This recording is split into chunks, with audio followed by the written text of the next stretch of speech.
Chancellor Winn joins us live this morning with the very latest. Chancellor.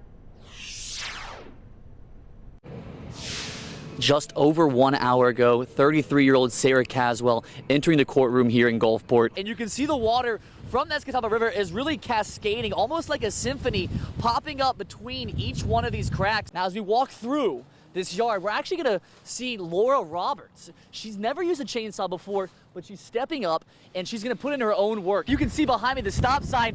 That really gives you a good visual of how strong this wind is. This entire road here yesterday was filled with different limbs and tree trunks, but is now cleared, allowing families to come back and come together closer than before. Come down this way, you can see I'm standing at the edge of a pier here, and the water is almost level with this pier. He said, if you really want to see some damage, come walk to my backyard. And as you can see just over here, it is an easy walk in because the fence has been taken down. And really what caused that damage on the fence is his back porch, which is all this wood that you're seeing here. Having Ellie along with them for this journey, the family's realizing that she's really helping relieve a lot of the stress. Make sure to be mindful of your possessions, from your purses to your cell phones. Sometimes you even need to pay attention to your scarves. The Civic Center here in Ocean Springs has quite the turnout, the line actually wrapping around the buildings.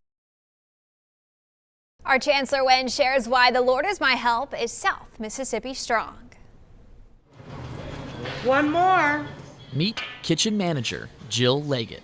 Ham, sweet potatoes, and green beans. For 1 hour every weekday, Jill satisfies hungry appetites. Whether it is for her own family or strangers in need, Jill makes sure everyone receives a hot meal. This is what I do.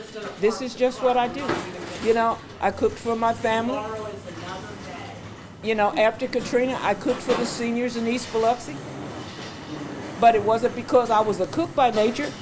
This is what the Lord put me here to do. Jill's entire life is centered around her passion to help others. I did 20 years in the military. I did home health care. I've done all kind of different little things. But when the Lord sent me here, this is my purpose. It's my purpose. I'm not a chef by nature. I'm not a cook by nature. But this is what I enjoy doing. This is my purpose. Operating a food kitchen during the pandemic has been challenging, but the Lord is my help has not missed one single day of serving meals. General Manager Barbara Rudiman feels their most important day of the year is just around the corner. On the Monday before Thanksgiving, we will be handing out 150 Thanksgiving baskets, which is the entire makings for Thanksgiving dinner.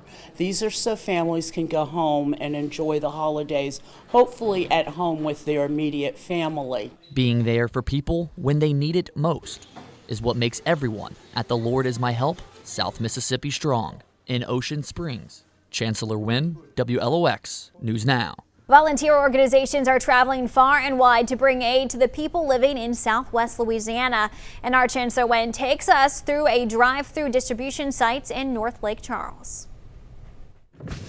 Hey, how y'all doing? How y'all doing? Do y'all need anything? A question that 600 to 700 people every single day are answering with a thankful yes. Receiving food, water, and hygiene kits at the Southwest Louisiana Health Center, where Chief Executive Officer Javon Muhammad rode out Hurricane Laura. I watched the building come apart because I knew that right after the right after the hurricane, we would have to respond. And so my team has been responding since the morning after Laura hit. I need everything, baby. What else you need? Donations are constantly being unloaded from the backs of trucks. And one restaurant from Lafayette is cooking hot meals for people they believe are being overlooked. North side is an underserved part of the city. A lot of the businesses and other establishments have been going to the other side of the city and not servicing this side. So we're making sure that our contributions are helping everyone. Which brought Alicia Azim all the way from Houston, Texas, to help those in need. Even providing words of encouragement to a woman who is left living in her car after Hurricane Laura. For her to sit there and cry, it kind of rubbed me a little bit scared because I'm like, man, I've been here, I've experienced this, and I just told her, you know what, get out. Let me hug you, because at one point, I didn't get the hugs. You know, when I was homeless, I didn't get the hugs. So I got out and hugged her and gave her a big smile and tell her it's gonna be okay, to keep holding on. Reporting in Lake Charles, Chancellor Winn, WLOX News Now. First, our Chancellor Winn talks with students and educators who knew and respected the beloved Van Cleve High School history teacher. The American flag drapes at half-staff from the flagpole in front of Van Cleve High School, following the death of beloved history teacher and patriotic bulldog Thomas Slade. It's like a gut punch, really. He was a man I respected. I look forward to him coming back to the classroom, you know? And then he was gone. I saw him 2 weeks ago, and then he looked fine, and now he's gone. It was shock. I just sat in my room the rest of the night. Slade's signature aroma of maple syrup and fresh coffee still lingers alongside historical artifacts that line the bookshelves inside of Classroom 213, where Slade quickly built relationships with students. Mr. Slade was definitely one of a kind. He knew how to bond with his kids. Even if he'd known them for 2 seconds, you couldn't help but be automatically attached to him. Slade transformed his classroom into a sanctuary, bringing history to life and lending a helping hand to anyone in need. I really think a lot of people would just remember him as being an amazing teacher, and I feel like he affected everyone's life, not just as a teacher, just being an amazing person. He was always there for his students no matter what. A caring personality that extended far beyond the classroom. He always had coffee available for teachers. If they wanted to come and sit and talk, he would counsel them.